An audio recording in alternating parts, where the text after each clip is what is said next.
Good morning, students. This is ABCL Limited. Issued 3000 share, 14% debentures of rupees 100 at discount of 5%.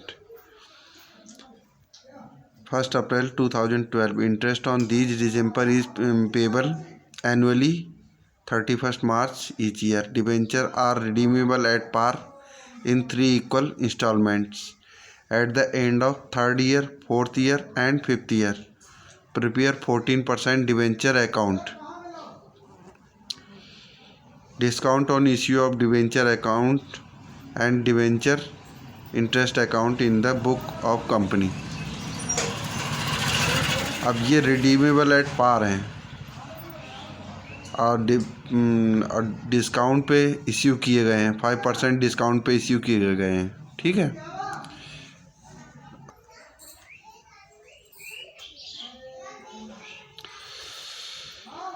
अब ये ABC limited है, 3000 share है, 14% debenture 100 each, 5% discount. अब इसका payment होना है 13, 14, 15, 16। 3000 शेयर है, 3 लाख के हो गए, 5% डिस्काउंट 15,000, तो पेमेंट मिलेगा 2,85,000 का।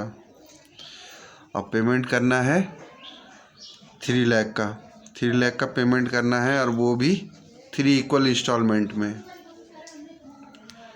इक्वल इंस्टॉलमेंट में करना है। अच्छा, इसके अलावा एक चीज़ और है कि डिस्काउंट जो है वो एक साथ एक ही ईयर में ख़त्म नहीं करना है, बल्कि उसे 5 ईयर में करना है। तो नमस्ते, 3750 नमस्ते, कुछ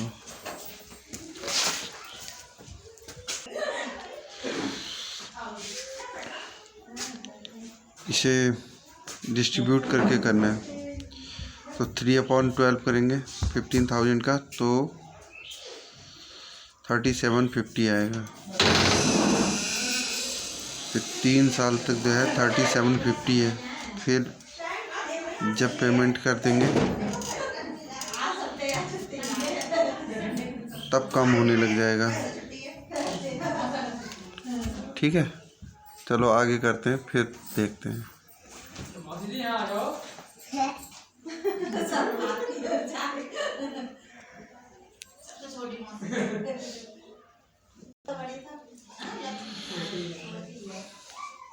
तेरह में बैलेंस CD कितना है?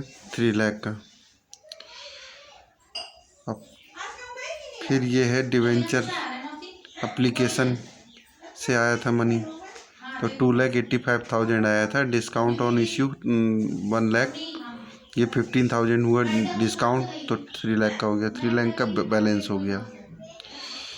अब ये 14 में बैलेंस ऐसे ही आ गया CD, और 13 में ही जो है 13 में बैलेंस BD ऐसे ही आया, CD ऐसे ही रहा 14 में भी ऐसे ही रहा BD और CD ऐसे ही रहा।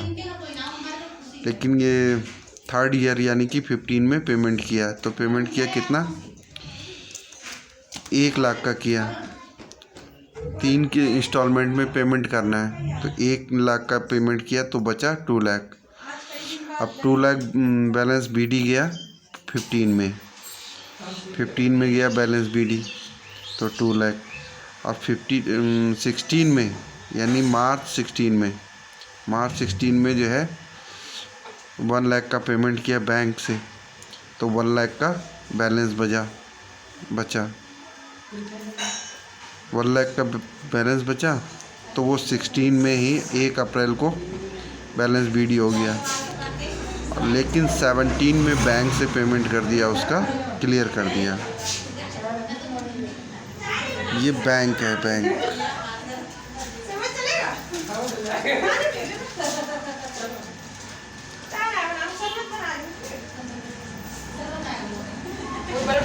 ठीक है, और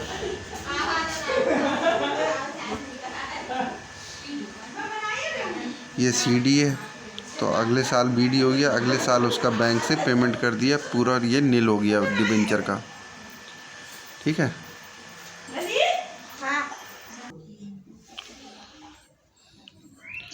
डिबेंचर अकाउंट, इंटरेस्ट अकाउंट। अब देखो 13, 14, 15 में पूरा ब्याज जाएगा, क्योंकि जब इंस्टॉलमेंट गई नहीं है तो फिर पूरे पैसे बचे हुए हैं 3 लाख डिबेंचर के, तो इंटरेस्ट भी हर साल पूरा जाएगा। तो 13 में गया ये बैंक से पेमेंट टू बैंक अकाउंट, और by profit and loss account में ट्रांसफ़र करना है, ट्रांसफ़र हो गया।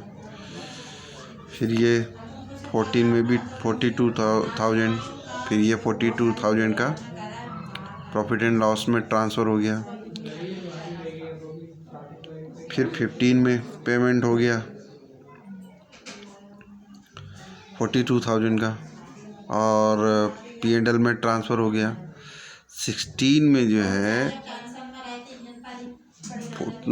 14,000 का पेमेंट, 28,000 का इंटरेस्ट पेमेंट होगा, क्योंकि 1 लाख कम हो गया, तो 2 लाख का जो है 14% निकालेंगे तो 28,000 आएगा 2 लाख का, तो वो प्रॉफिट एंड लॉस अकाउंट में ट्रांसफ़र हो गया एक्सपेंसेस के रूप में। फिर लास्ट में 1 लाख बचा, तो 1 लाख का जो है अगर 14% निकालेंगे 14,000 आएगा, 14,000 पेमेंट हो गया, वो ट्रांसफ़र हो गया, सारा इंटरेस्ट भी पेमेंट हो गया और डिवेंचर्स भी क्लियर हो गया। अब डिस्काउंट का बता रहे हैं, ठीक है। इसके बाद 3321 के रेशियो में डिबेंचर अकाउंट का डिस्काउंट का जो खर्चा है तो वो राइट ऑफ करेंगे। तो पहले साल में 15,000 अपॉन 12 इंटू 3 निकालेंगे तो 3,750 आएगा।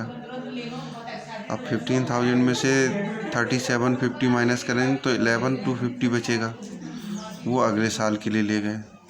फिर अगले साल 3750 का पेमेंट किया, फिर अगले साल 3750 का पेमेंट किया, जो बचा 3750, फिर उसका 2:1 के रेशियो में पेमेंट करा है,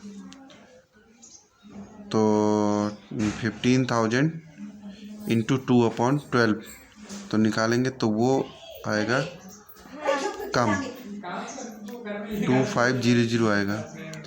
अब 3750 में से 2250 माइनस करेंगे तो 2250 बचेगा। अब उसका आगे बैलेंस BD ले गए तो 1250 बचा, ठीक है। तो इस तरह से लास्ट में 1250 बचेगा तो उसका पेमेंट कर दिया जाएगा। ऐसे करके डिवाइड करा है। Thank you, have a nice day.